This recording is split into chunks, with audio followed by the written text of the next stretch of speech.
Jess, when exactly will you be coming home, young lady? And why did you go out this morning without telling me anything? I'm with John at the doctor's today. I did tell you yesterday I'd be here. Is something wrong? You're at the doctor's? Are you kidding me? Wait a sec. You mean you're still there? You left first thing this morning and you're still at the doctor's? How long can a frickin' visit to the doctor's take? When will you be getting your ass back to this house? Here's a hint. The answer better be soon. Well, I did have an appointment, but we've been sitting in the waiting room for a while now. The waiting times have been getting really bad here lately. I don't think we should be much longer, though. I bet you're only going for John's medicine. Why do you need to waste this much time on something so trivial? You're a stay-at-home housewife, Missy, and you better not forget that. You have duties to this household far more important than your son's proxy medicine. I want this place cleaned from top to bottom the second you get back. Do you understand me? Wait, what? But I already asked you if you wouldn't mind doing the housework today. Huh? What are you talking about? I have no recollection of that. Obviously, it makes more sense for you to do it. You are the housewife, after all. What did you think you were signing up for when you married my son, you imbecile? Quit talking back to me, get back to this house, and do your frickin' job.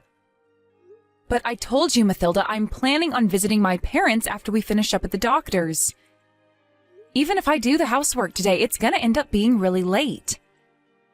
As long as that's fine by you, then I can do it. Goodness me, Jess, you're only stopping by at your folks' place to show your face, right? Why would that take all day?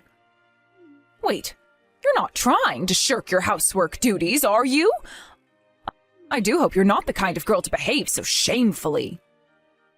I did tell you this yesterday, did I not? Am I going senile or something? My mom and dad's dog has been sick these last few days. John's worried too, so we're gonna head over to check on him. That's why I asked you to do the housework just this once. Look, I get it's probably a little inconvenient for you, and I'm really sorry about that. But it is just a one-off. Would you mind doing it, please? My folks say the dog really hasn't been well. A dog? A dog is more important to you than your duties to this family as a housewife? You're a failure as a wife, a mother, and a human being. Ugh. A dog? I've never heard anything so ridiculous in my life. Mathilda, I have known Spike since I was a little girl. Sure, I get that he probably just seems like a pet to you, but to me, he's part of the family. I'm sorry, I get that it's probably inconvenient for you, and I apologize for that, but won't you please try to understand? Fine, I see how it is. What you're saying is, screw you, Mathilda, I refuse to fulfill my obligations to you and your family despite the fact you so kindly allowed me to marry your son and move in with you. Any objections, or did I hit the bullseye? Please don't be like this, Mathilda. You know that's not what I'm saying at all. If it's too much trouble for you to do the housework, then please feel free not to, and I'll get on top of everything as soon as I get back. It's not like I'm sleeping over or anything. Even if it's late, I promise to get everything done, okay? Look how quick she is to get irritated and defensive. That boy John's going to grow up and be just like his mother at this rate. Or worse, maybe he already inherited your defective genes. Oh, my God. It doesn't bear thinking about. Oh, that poor boy. We can't have him ending up like you. What's that supposed to mean? Now, I might be overprotective with him sometimes, but from where I'm standing, it looks like John is growing up to be a good, honest young man. Good and honest? Oh. Let's face it, the reason you're at the doctor's all the time is most likely because he's a weak, feeble excuse of a boy with a bad immune system due to your poor parenting techniques. But more importantly, do you have any idea how much trouble you two have caused me? I mean, seriously, trying to palm off your housework duties on your aged mother-in-law Disgraceful would be understating it. It was only last week he was in bed all day with the sniffles. I'm embarrassed to call that sorry excuse of a child my grandson. Do not speak about my son like that. It's not like he enjoys being ill, so leave him alone. You've been spoiling that boy far too much lately. You know, back in my day when we were sick, we just got on with it. Ever heard of a stiff upper lip? We certainly didn't go running to the doctors at the first sign of trouble like you weaklings nowadays. The reason he's so weak and feeble is because he knows that every time he gets ill, you'll be fawning over him, catering to his every need and whim like some subservient slave woman. You're encouraging him to get ill with your abominable parenting techniques. It was me who asked you to do the housework. Leave John out of this. It has nothing to do with him. Now, if you wouldn't mind, stop saying such awful things.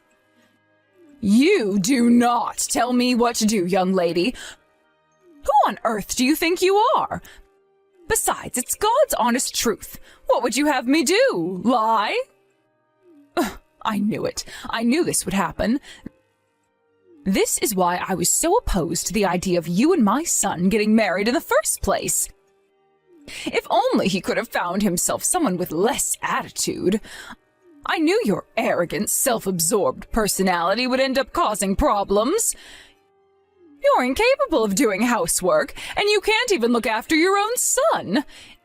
If you care about what's best for my son, Gary, how about you put him out of his misery and get a divorce, like, right now?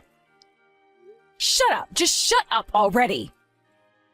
Just because you're my mother-in-law doesn't give you any right to speak to me like crap. You have no right to speak to me like this, not about my family dog, not about John, not about anything. Excuse me, is that any way to speak to your mother-in-law? Mark my words, Missy, this little rebellious streak of yours ends right here, right now. If this is your attitude, then you leave me no choice. You just activated my trap card, you little witch.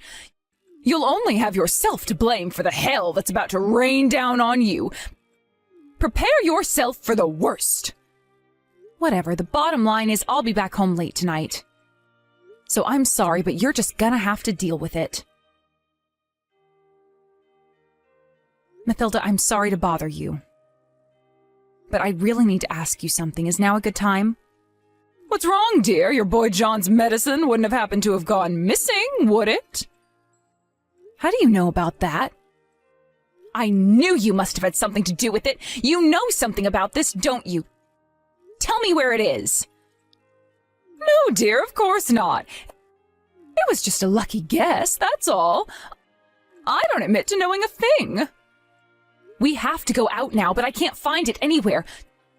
John could be in danger without that medicine. Do you have any idea how important it is? I can't believe you'd take it.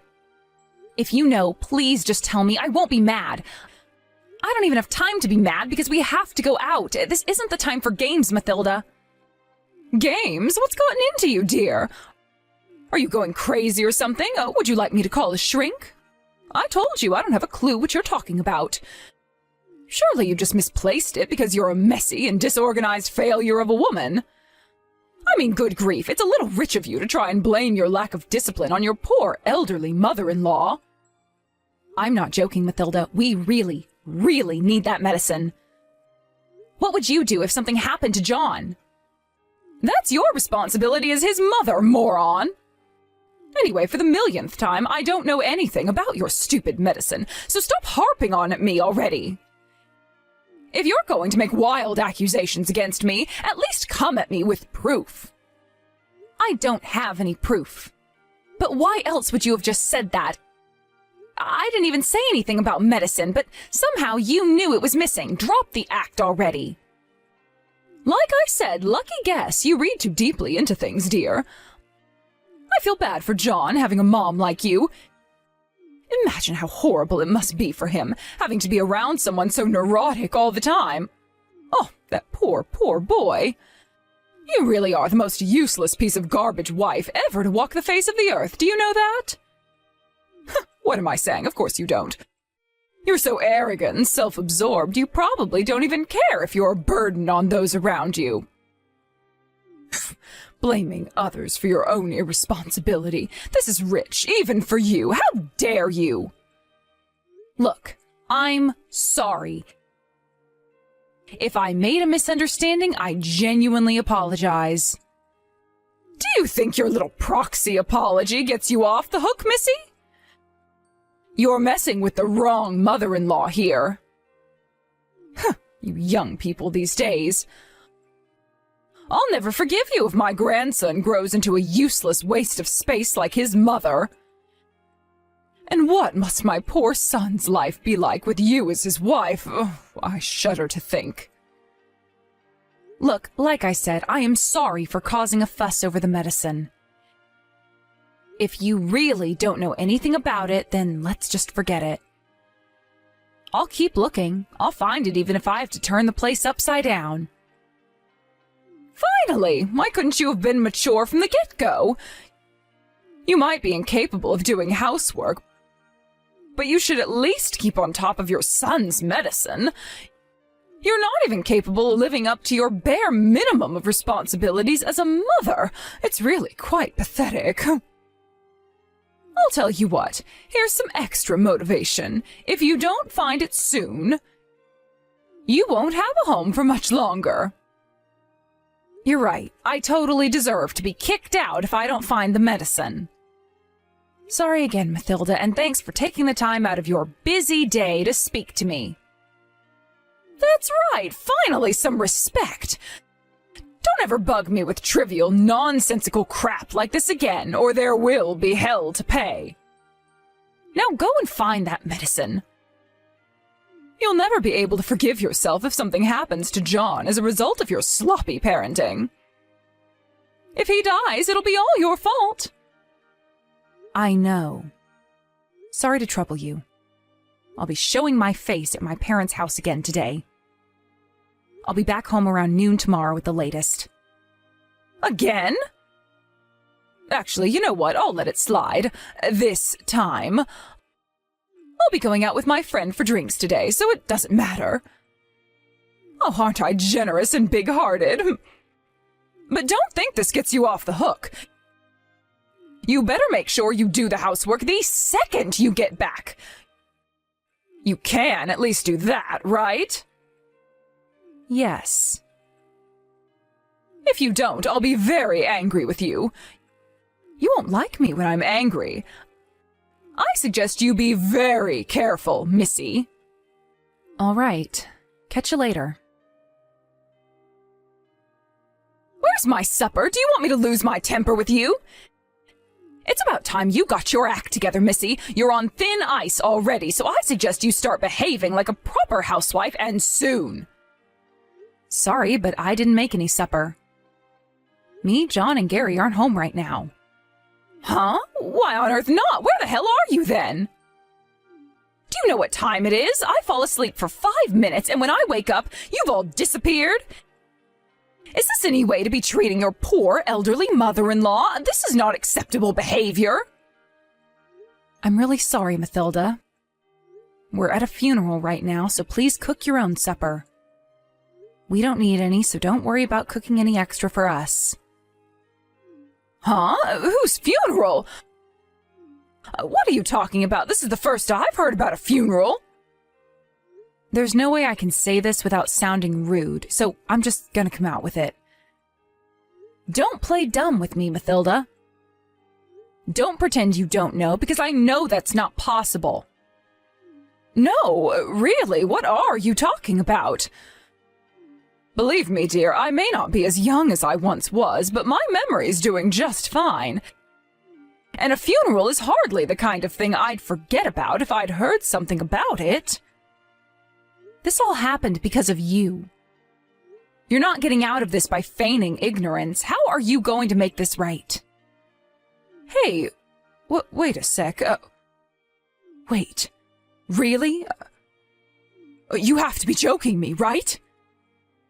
I wish I was joking. But I'm not. Is John really?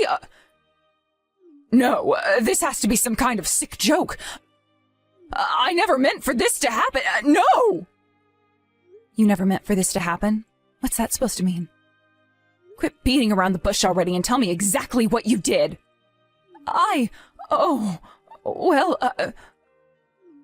John's medicine. John's medicine? What about it? So it was you who took it then? Ugh, I knew it. I knew I hadn't misplaced it. But I didn't throw it away because I wanted this to happen. If I'd known, I would never have done it. I swear. I just wanted to teach you a little lesson for your despicable behavior is all. Jess, please. What was I supposed to do? You weren't fulfilling your duties to this family as my son's wife. This isn't what I wanted, I swear. Is that so? I'm relieved to hear you say that. All right, this conversation is over. For now. Oh, what's that supposed to mean? You don't need to know that. And besides, I don't have time to be having this conversation right now. Like I just told you, I'm at a funeral. We'll be discussing this again later. No, wait, I'll come and meet you. Where's the funeral home? Tell me where you are, and I'll be down in a jiffy. I have to be there. Why would you come? Why? Like hell I'm missing my own grandson's funeral. I can't risk the neighbors finding out I didn't go to my own grandson's funeral. They'll have a field day. The rumor mill would never stop, and my reputation in this town would be ruined forever. Wow, if that's how you think, you're the last person we need here.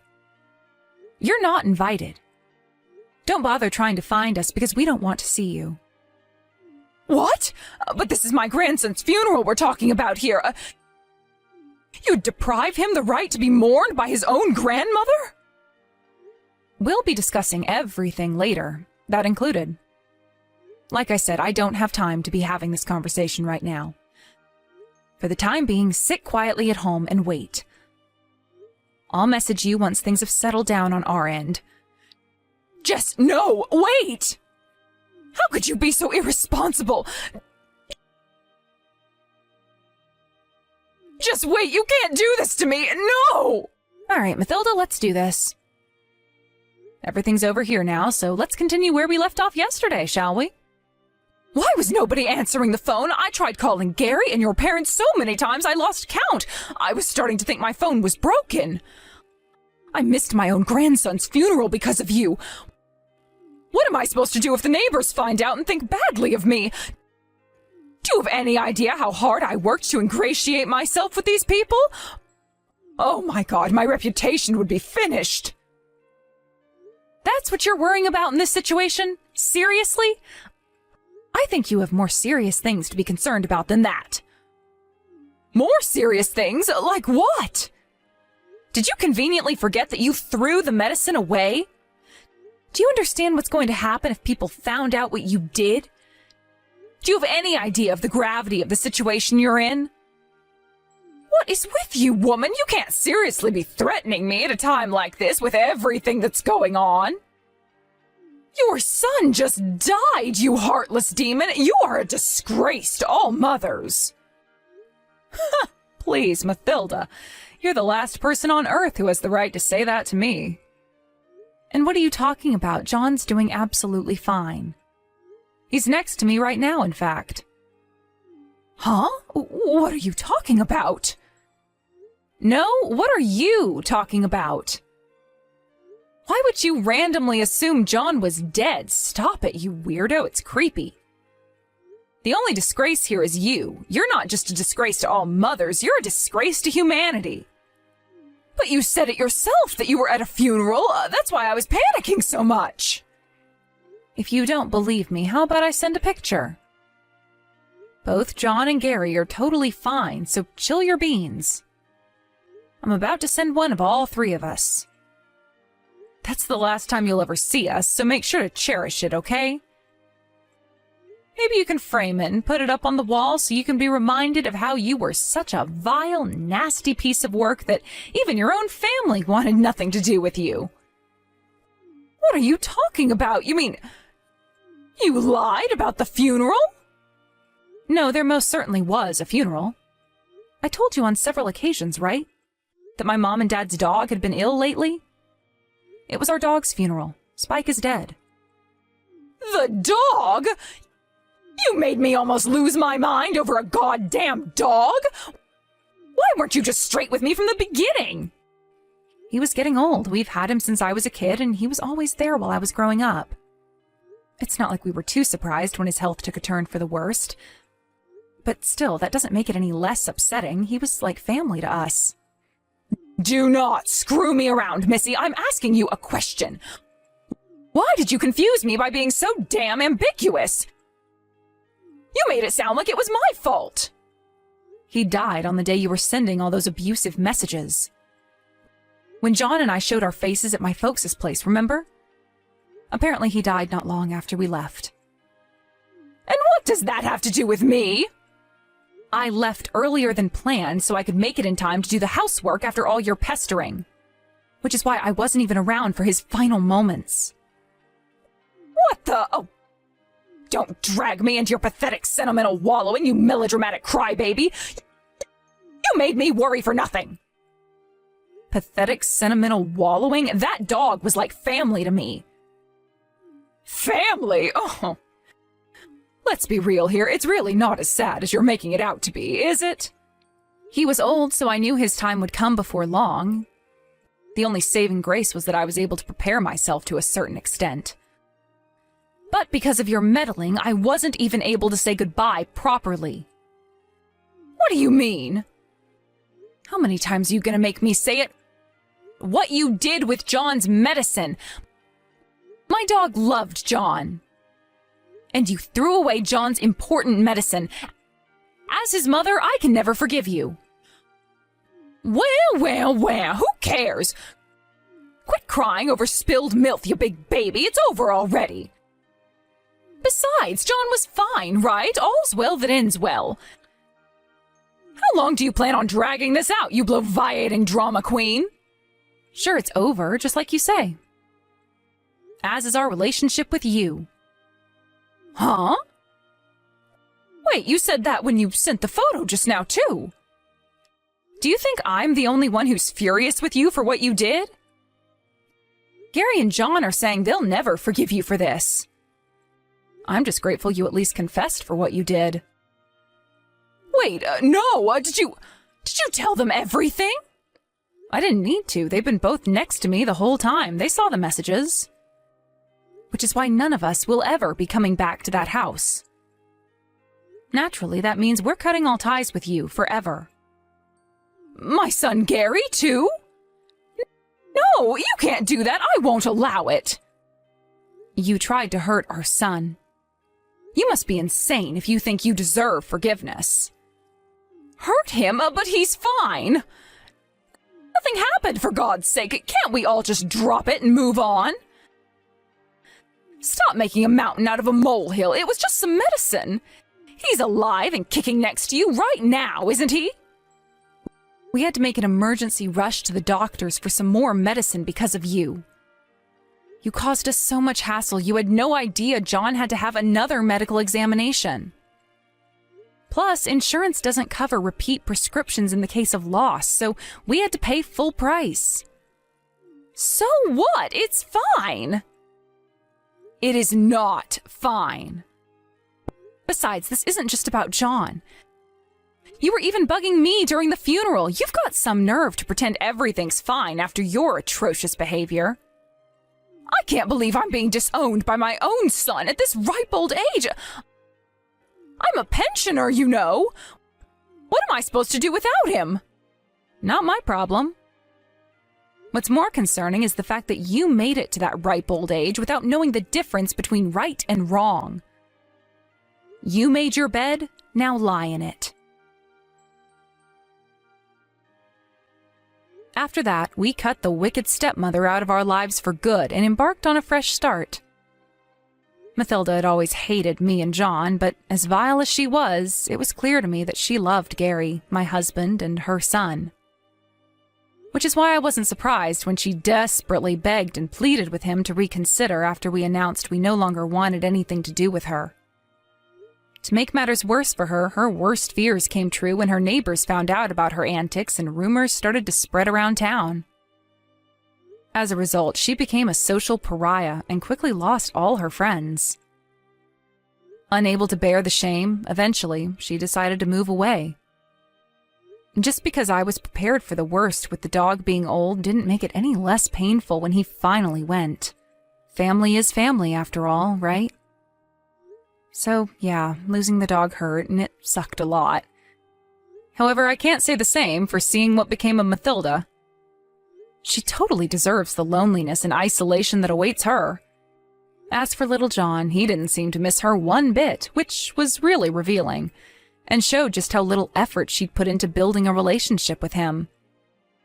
I mean, really? Making fun of someone because their dog died? They say what goes around comes around, and in this case, truer words were never spoken.